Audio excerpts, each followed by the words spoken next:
ആലപ്പുഴ കായംകുളം കോയിക്കപ്പടിക്കൽ കവലയ്ക്ക് സമീപം അശാസ്ത്രീയമായി ഓട നിർമ്മിച്ചതിനാൽ പ്രദേശവാസികൾ ദുരിതത്തിലായിരിക്കുകയാണ്. വെള്ളം കയറിയതോടെ പ്രാഥമിക ആവശ്യങ്ങൾക്ക് പോലും കുടിവെള്ളം ഉപയോഗിക്കാൻ പറ്റാത്ത അവസ്ഥയിലാണ് വീട്ടുകാർ.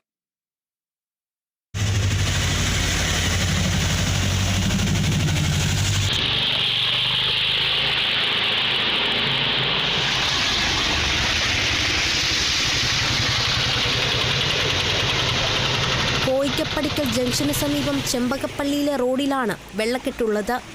ഇതുവഴി മാവിലേത്ത് ജംഗ്ഷനിലേക്ക് പോകുന്ന വഴികളിലെ വീടുകളിലാണ് വെള്ളം കയറിയത്. മഴക്കാലമായതോടെ യാത്രയും ദുസ്സഹമാണ്.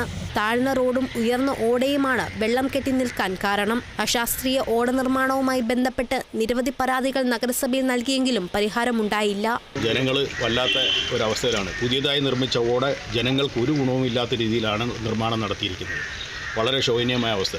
വീടുകളുടെ ഡ്രെയിനേജുകളെല്ലാം പൊട്ടി ജനങ്ങൾക്ക് ബുദ്ധിമുട്ടാകുന്ന രീതിയിൽ വേസ്റ്റുകളെല്ലാം പുറത്തേക്ക് വരികയും വളരെ അസ്വസ്ഥതകൾ ഉണ്ടാകുകയും ചെയ്യുന്നുണ്ട്. ലക്ഷക്കണക്കിന് രൂപ മുടക്കി ഇവിടെ ഓട നിർമ്മിച്ചിട്ട് ഇപ്പോൾ ഓടയിൽ കൂടി ഒഴുകേണ്ട വെള്ളം കൂടി ഇപ്പം നമ്മുടെയൊക്കെ വീടിൻ്റെ മുറ്റത്ത് വന്ന് നിറഞ്ഞു നിൽക്കുക. അതുപോലെ തന്നെ ആ തടിമില്ലിൻ്റെ ഭാഗത്ത് 8ാം വാർഡിൽ തടിമില്ലിൻ്റെ ഭാഗത്ത് നിന്ന് വടക്കോട്ടുള്ള മിക്ക വീടുകളും വെള്ളത്തിലാണ്. ഈ പ്രദേശത്തെ വീടുകളിൽ പ്രാഥമിക ആവശ്യങ്ങൾക്ക് പോലും കുടിവെള്ളം ഉപയോഗിക്കാൻ പറ്റാത്ത അവസ്ഥയിലാണ്. മഴ ശക്തമായതോടുകൂടി പ്രദേശത്തെ വെള്ളക്കെട്ടും രൂക്ഷമാണ്. Kerala vision news, Alappuzha.